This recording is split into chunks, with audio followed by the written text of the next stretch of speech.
The first step in setting up a trend study is, of course, setting up the trends themselves. So here I'm right-clicking on the point that I want to trend, selecting Show Extensions, and then I have added a trend. Just click Add for trend.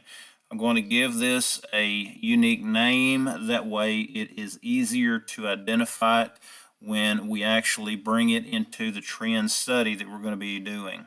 And some of the particular points that I'm going to be changing inside the configuration window is, of course, I'm going to turn on the repository, because this is going to be a long-term trend and I want to be able to dump that to the database instead of just losing the information.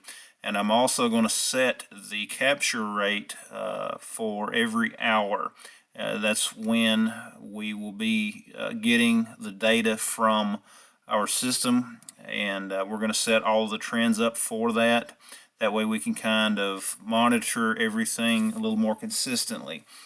And this particular trend configuration is going to be for the effects of a central chill water plant on the buildings. You know, we're going to be monitoring the flow, the temperatures, as well as the air handler, discharge temp, and valve position on the air handler as well. We're also going to be pulling in the chill water valve, the main chill water valve for the building, and that way we can kind of see some of the effects of how any changes within the plant will affect this particular building. You know, this is just an example of how you can use a trend study. There's a lot of things you can do with these. We're using them, there's a couple of hot water systems that we are using them in, using them to monitor the temperature, valve position, constantly, you know, all at the same time, steam pressure, and just a few other things for some of the systems. What this does in seeing these trend studies is it kind of helps to give you a visual aid when troubleshooting. It also is a good way of looking to see if you're actually wasting energy. For example, in a chilled water system, if you are seeing the valve on an air handler staying at a minimum amount open while you are maintaining the discharge set point, it may be a little more energy efficient for you to actually raise the discharge temperature, or raise the chilled water temperature, I meant to say, a few degrees. And, you know, having that valve opened up a little bit more is not going to be that big of a deal, but you may save yourself some energy by raising the chilled water set point within the system. You know, and that's something that we could see here. We're going to be able to monitor the effects of the chilled water, the flow, and the temperature within these particular buildings. And it's just a way of giving us a little bit more information that we can use for changes, for you know, looking back at historical data to kind of look at some of the things we could do in the future. So that is just a couple of ideas of how you can actually use a trend study within your system. Just remember that before you can set up a trend study, you need to go in and set up some trends within your system. Now, you may already have some trends within the system, and then you may not. One thing you need to be careful of is on the configuration is you want to make sure that you don't have these times set very short. If you have like capturing data every couple of seconds, if you accidentally hit the wrong value when entering that, you can really bog down your system. And some systems it will actually cause some pretty significant issues, and so be careful when you're entering that. As I mentioned earlier, for this particular trend study, all of the trends that we're going to be using are going to be set up for a capture interval of every hour. You can set them up for change of value. There's just different options within the configuration window for each of the trends. Once you have added the trends to the particular points that you want to include into this. It's very straightforward. You simply highlight where you want to put your trend, select Insert Trend Study, and then you will then name the trend study whatever you want. I would recommend giving it a very familiar name to you. That way when you go looking for this particular study, it will give you just a little bit more information. You don't have to hunt through each of them.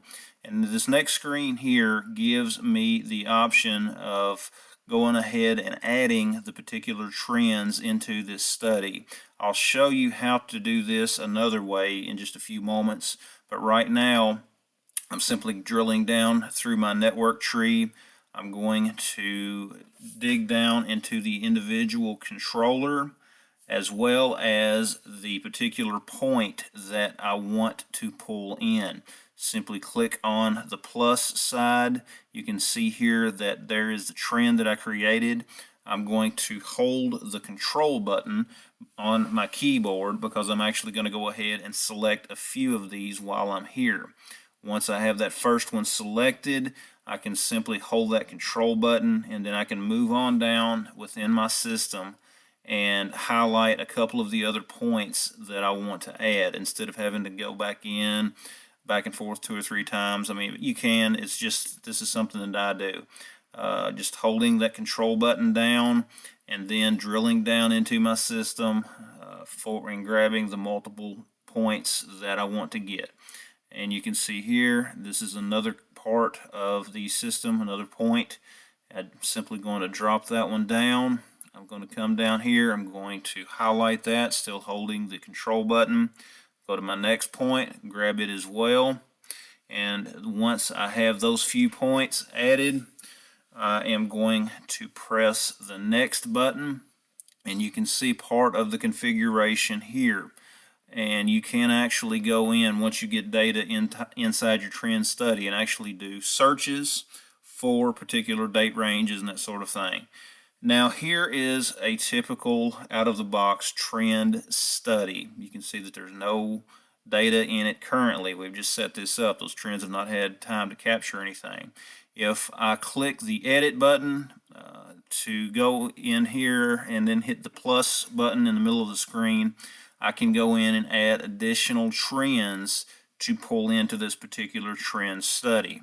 I simply press the plus button, it brings up my network map again, and then I simply drill down through the network tree, find the particular point, the particular trend, highlight it, and then I can keep moving. You know, again, I can press the control button and actually grab multiple points at one time for this particular application, for pulling this into the trend study.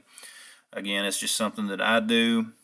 It really depends on how you use your system, but if I've got several things that I need to grab while I'm here, instead of going back in it 2 or 3 times, I just simply hold that control button and find each of those points, and it lets me pull them in all at once. Now there are some different logic blocks within Metasys that will not allow you to do that. For the example, the global data, they will not allow you to do that. You have to pull those in at one point at a time. But this is one way of, just a little bit of a time saver, I guess you could say. And you can see here I have drilled down through. I've gotten some of the points that I want from the air handler. Of course, the discharge air temperature, the valve, as well as the discharge air temperature set point. That's just a few examples of the points that I want to grab in this. And from here, once I have those highlighted and I press my OK button, it's actually going to grab those points and pull them into the trend study as well. Again, this is just one example of how you can use a trend study. Again, there's multiple ways that can use it. So, and you can see that once I hit the OK button, it has added those particular trends to the study. And I can go in, and of course I do not see any data currently just because of the trends just have not had time to capture any data. but I'm going to go down and actually show you another trend study that we have where we do have some data, just to kind of give you an example of some of the things that you can see. You can go in and actually select the individual trends. Within this, you can see the box that is to the left of each of those trend studies, and this is why you want to make sure that you have a clear name also. If you were just to leave it on as a default trend or whatever, it's going to be a little bit more difficult for you to actually know what that particular line is. Here you can see some of the information that we have in this one particular trend study, and you can see the relationship of the different points to each other, of course the set points to the actual temperatures and that sort of thing. And guys, like I said, this is just one of many ways you can use it. But I hope that this will give you just a little bit better understanding of what a trend study is and give you a kind of an overview of how to set one of these up. They're not very difficult to do. I would caution you though, if you do add things like this, it does use space within your server. It's not a lot, but at the same time, over a period of years, that data can really add up, so you really need to maintain your server maintenance, keep up on that, make sure you're not overloading your server. You might even want to dump some of the older data after a period of time. But this is just an example of some of the functionality that you have, and just an overview of how to set these up. Guys, if you liked the video, I would appreciate it if you would give it a thumbs up. Also be sure to share it with others. Please check out the links down in the description below. You will see some affiliate links to Amazon, and of course that is one way that I try to keep these videos coming, is through those affiliate links. If there's any tools or anything that you would like to purchase, if you can purchase those through those links, it doesn't cost you anything, but Amazon does give me credit for people using those. But guys, thanks for watching. If you have any questions, please leave those down in the comments below. Thanks for watching, and we will see you next time.